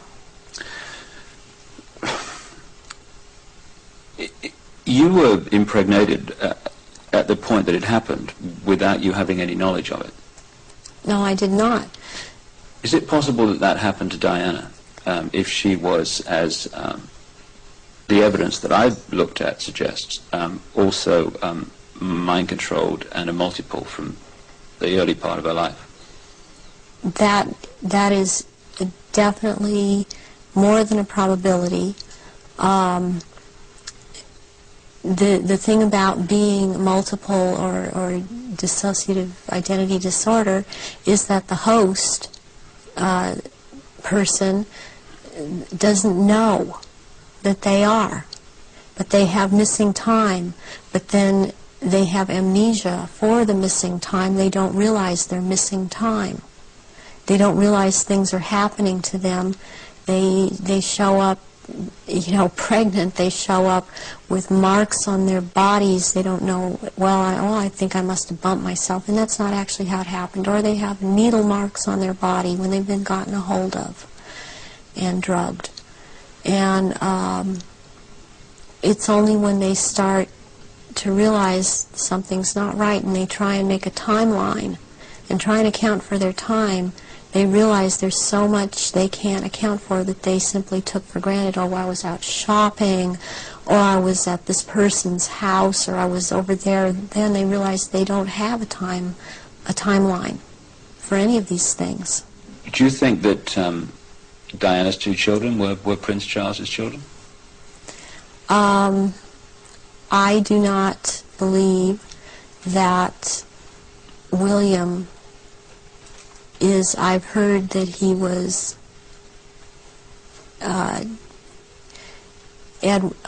Charles's son. I've heard about someone else, and I believe that it was neither.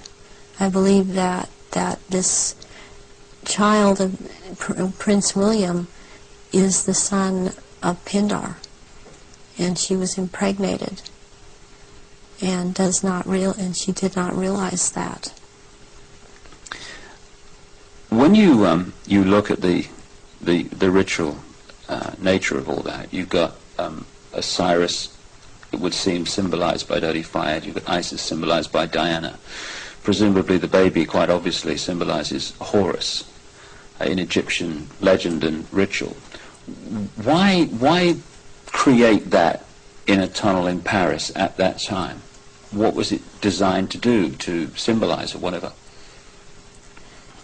It's to symbolize, it's part of symbolizing getting the world ready to recognize the Horus that is about to come upon us in the year 2000. As the year 2000 is the age of Horus and Osiris reborn, and there's a sacrifice involved, and the sacrifice is the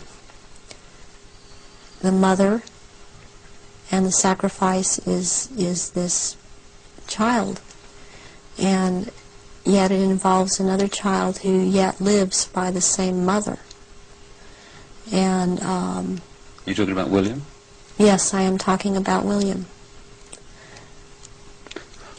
What would have happened to Diana in your experience of the ritual, and what would have happened to the unborn child after the events in the tunnel in Paris? That Diana left the tunnel dead. She didn't leave that tunnel alive.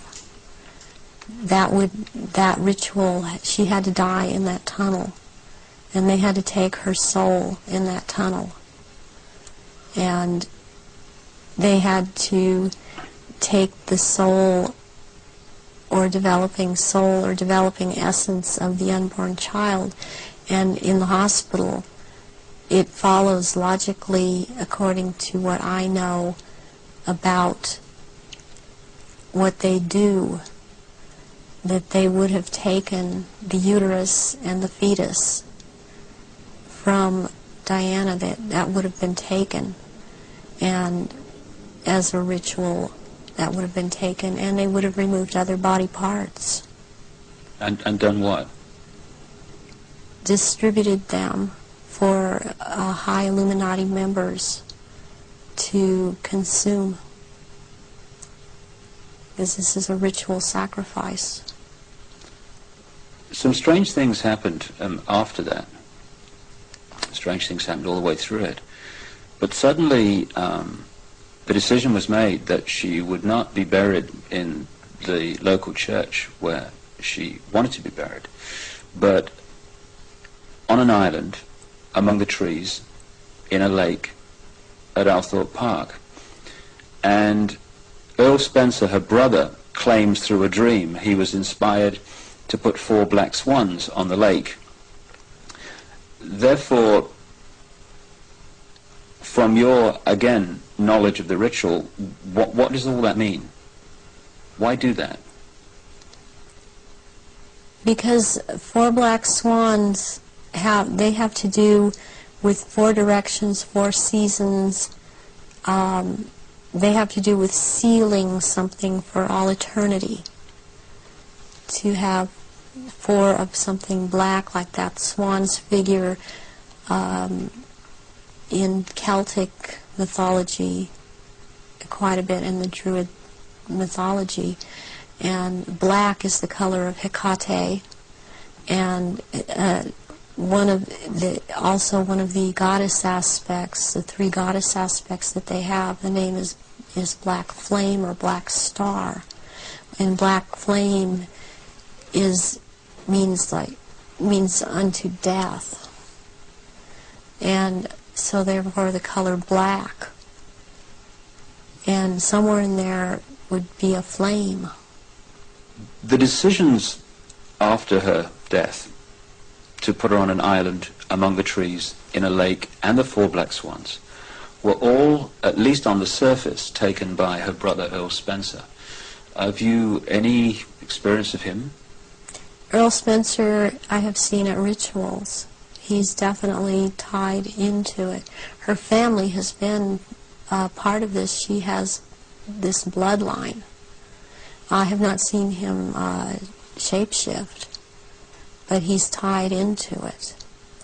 You've seen him at rituals in yes, which I have. Sacrifices took place? Yes, I have. What about her father? Any knowledge of him?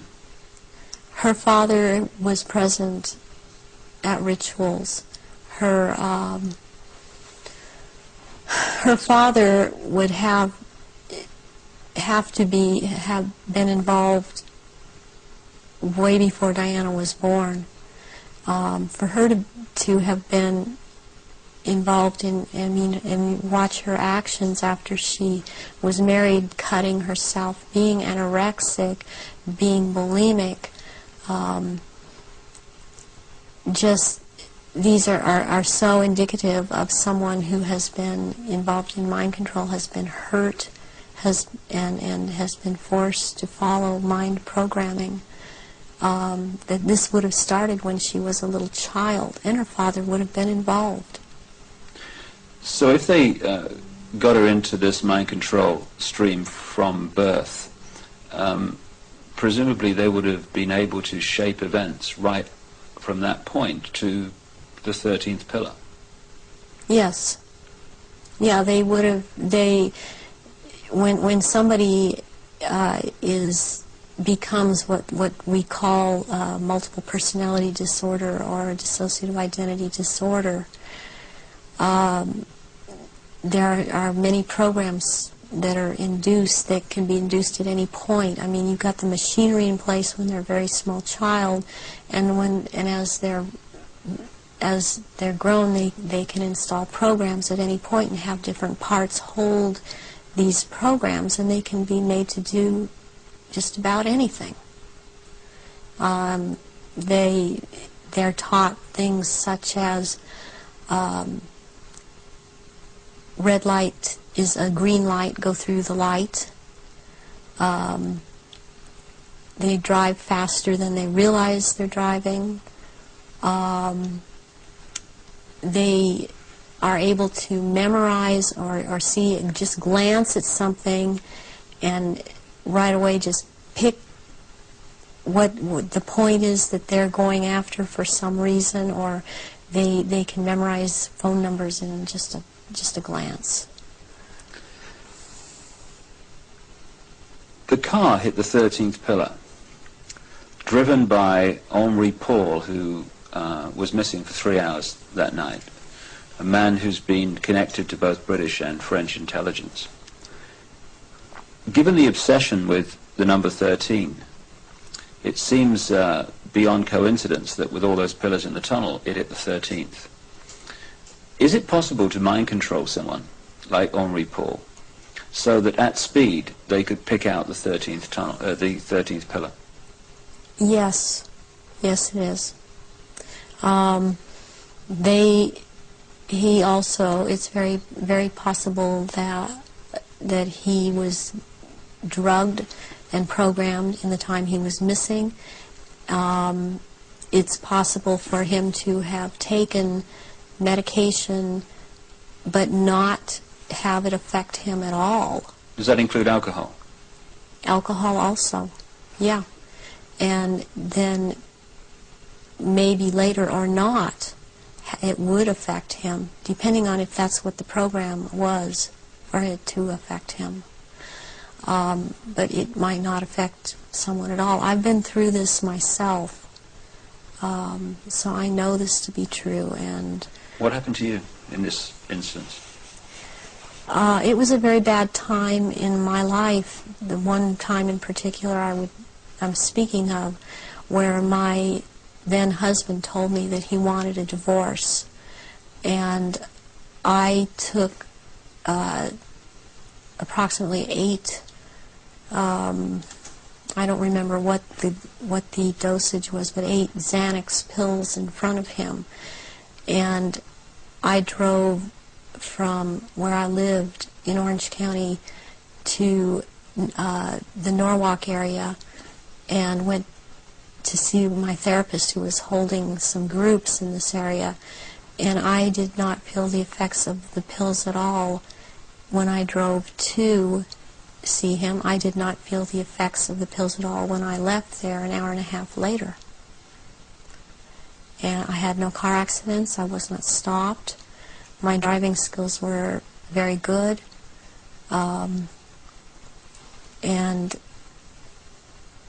I've seen this happen with other people that have had the mind control programming and this DID, and you just swallow up medication and one part holds on to it and it does not affect the body. So if you're in a compartment that is not connected to taking the pills, you're not affected by it. But if you were put into that compartment that took the pills, if you like, you would be affected by them. Yes, and you can also have, what they can do with you is have a whole bunch of alters or parts lined up that, okay, you will be out from this point to this point, and then this next part, will be out at from this point to this point. They can keep going like that. It can be a very complicated, long thing, but they can line them up that way. That's the way the programming goes. Do you think this could explain the apparent mystery of a alcohol reading of Henri Paul that was equivalent to 8 Scottish on an empty stomach, while the video evidence of the Ritz Hotel security cameras is that this was not a man in the minutes before he drove Diana into the tunnel that was in any way at that level of drunkenness? Yes, that can very well explain it. With this kind of mind control programming that they do, once you go into that mode that they want you in, you can be hurt and in a lot of pain, or you can be drugged to the gills, or have drunk too much, and you appear to be in no pain at all, appear to be perfectly with it, and you don't feel it. You feel all right. People would find it difficult, just coming from their own experience and observation, that someone could drive a car into a tunnel at considerable speed and pick out among 30-odd the 13th pillar. How is that possible to program someone to do that? Because that someone has been taught and programmed and taught and programmed and taught for quite a while how to do this at a very fast speed. The mind works very fast, and if they have the mind and body connected the right way, they can drive. They would have been able. This person would have been able to drive into the 13th pillar at a fast speed. Would that have been happening on a conscious level, or would the subconscious have been pulling the strings? This would be on a subconscious level, and the person would not be aware themselves of what they were doing. In those crucial minutes before Henri Paul got in the car and drove away, would someone have had to have given him the trigger to access and activate the programming then? Or could he have been in some way pre-programmed to be triggered at that time? And if so, what would that be? Well, he was probably programmed to do all of this at a trigger signal. And so what happened is that somebody triggered him with a preset signal that he was told when you are given this signal you will act out, you know, but the program was already set to go off when the trigger, when he saw the trigger. What form could this trigger have taken? It could have been a hand signal, it could have been a certain type of handshake, it could have been a color that he saw that was flashed in front of his face. It could have been a certain person doing a hand signal. It's most likely that there was a person present that he was to react to when this person said something or signaled him in some way. Given the extent of your programming from birth, how was it possible for you to break out of it, as you appear to have done now? One thing that happened is that in 1989, my programmer handler died, who was Mengele. And he was in this country so much, and I was around him so much, and he had a lot of control over me. And what happens when a programmer handler dies, they usually have taught the person that they've been working with, to be very, very loyal unto death to them. And that's something that they, in the end, it works against everything, because when they die, even someone else coming in and trying to take over, a lot of these altars are not open to that and are loyal to that one person. And in my case, Baron Guy de Rothschild is the one that tried to take over. And for some number of years, there was a lot of the time, half the time they got their way, and half the time they didn't.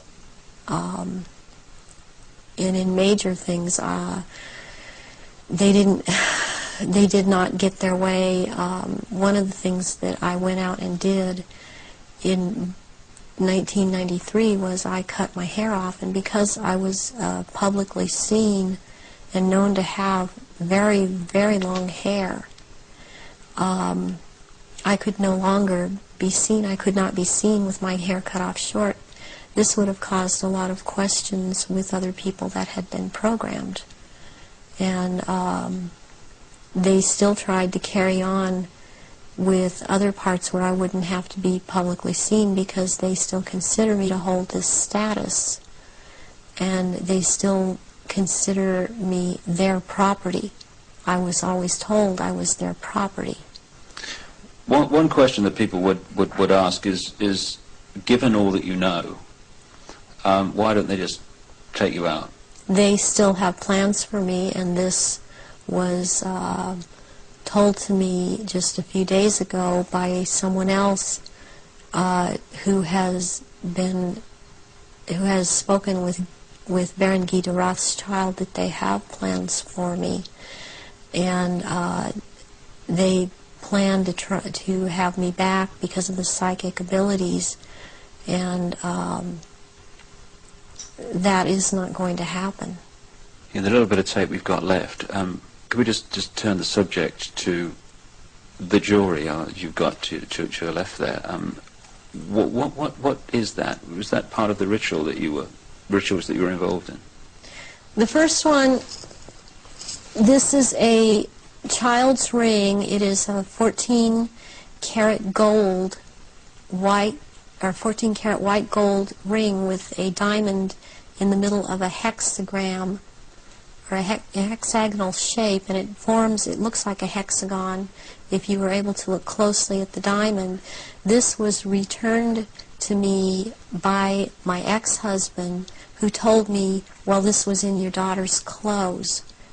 And this was a message to me, and it was a trigger to me for him to do this. Any high-ranking survivors that I have talked to that know of this ring know that it's from Mothers of Darkness. And it would be very unusual. I mean, I don't know of anyone else that has a ring like this in their possession at this point in time. And what's the necklace? The necklace here is made out of copper, and it's very Egyptian, and it was given to me when I turned 19, and that's an important age because you really start at the position I was at, having these psychic powers in full effect and being allowed to do this in full effect during rituals, and this was worn during certain rituals. Why copper, and why have it at all? Copper is a transmitter. Copper has always been used in the occult. It has a specific meaning. The meaning it has is because I had a triad of altars that were very active in a lot of rituals, and the triad was Isis, Osiris, and Horus. And Isis was the part that drew down the moon. And Osiris performed the rituals, and Horus was what was born of performing those rituals. Just in the literally 3 minutes we've got left, for 3 or 4 minutes, I know it's difficult, but I want people to understand the nature of what's going on to so many people today. What sort of things were done to you as part of your traumatization as a child and later? I was electroshocked to the extent that my parents were told when I was in first grade that my IQ was 70 and that I was retarded, and they said I would be retarded. I always had trouble in school when I was in school because I missed so much school. My school records are missing. They've just disappeared. I have medical records that are missing. My birth certificate appears to have been tampered with. I have had my eyelids taped open, and so I couldn't shut my eyes. I have been electroshocked. I've been put into a narcoleptic sleep and had earphones placed over my ears and had messages repeated and repeated for days. I've had drugs injected into my body so that my nerves were just like on fire, and then they would just touch me. Since I wasn't allowed to have marks on my body, they couldn't use a cattle prod on me, but they do use cattle prods on people in torturing them, and they do use electrical stimulation to the genitals and also on the teeth. And they like to inject between the toes and under the fingernails and up in the gums.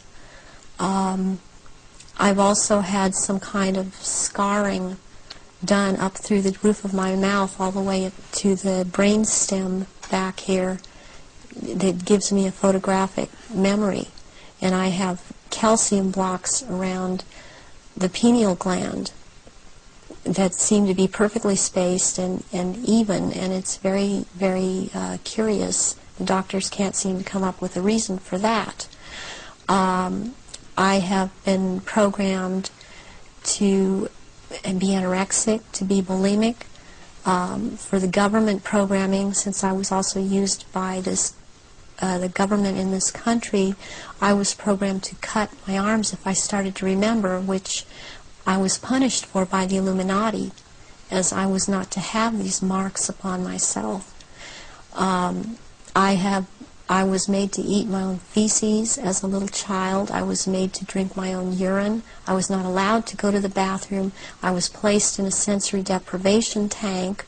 I had my shoulders, my knees, my toes, and my fingers, my elbows dislocated and then put back into place when they wanted me to be traumatized. I've repeatedly had phone calls of tones coming over my phone, and tones that you can't make by pressing telephone buttons, tones that sound like sonar sounds from a submarine, tones that sound like they were made by some type of instrument.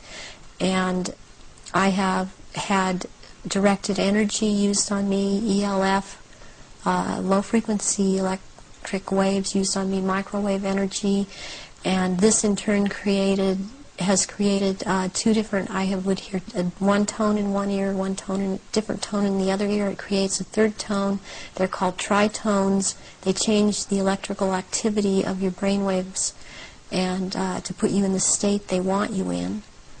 I have been programmed to run through red light, thinking it's green.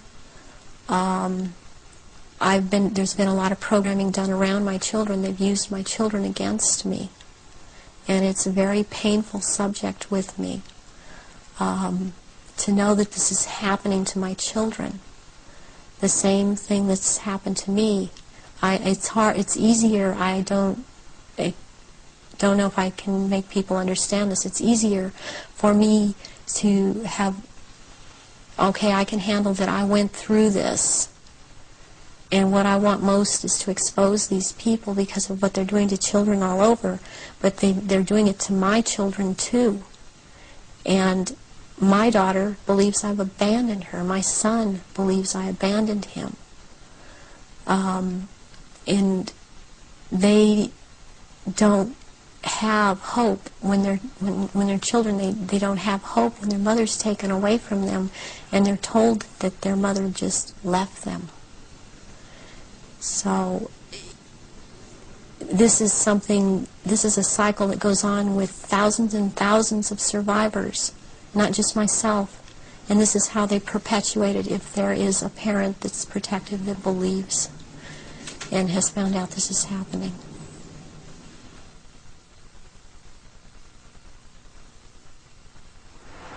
The astonishing revelations of Arizona Wilder, a very, very brave lady who's chosen to stand up and be counted. And only by enough people doing that is this nonsense and this manipulation going to be brought to an end, as it is in the next few years.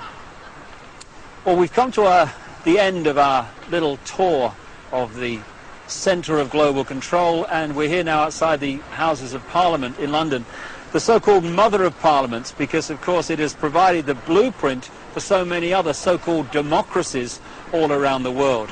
When in fact it's just another vehicle for the one-party state that is relentlessly turning out legislation advancing this global centralization agenda. Not a place of democracy at all, a place for legislating the agenda into reality. Well, you've heard the information and possibly read it in The Biggest Secret at greater length also. The question is, what are we going to do about it? That's entirely up to you as an individual and me as an individual. As someone once said, what you think of me is none of my business, and it's not. This is just information, make of it what you will. But what we make of it and what we decide to do in the light of this knowledge will decide the kind of world that we and our children are going to live in the next few years and beyond. The Chinese have a word that means at the same time both danger, crisis, and opportunity. And that's the situation we're in now. Yes, there's a crisis.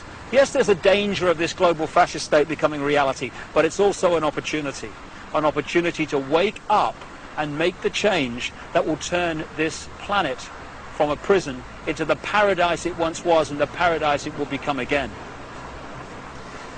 And that is about choice.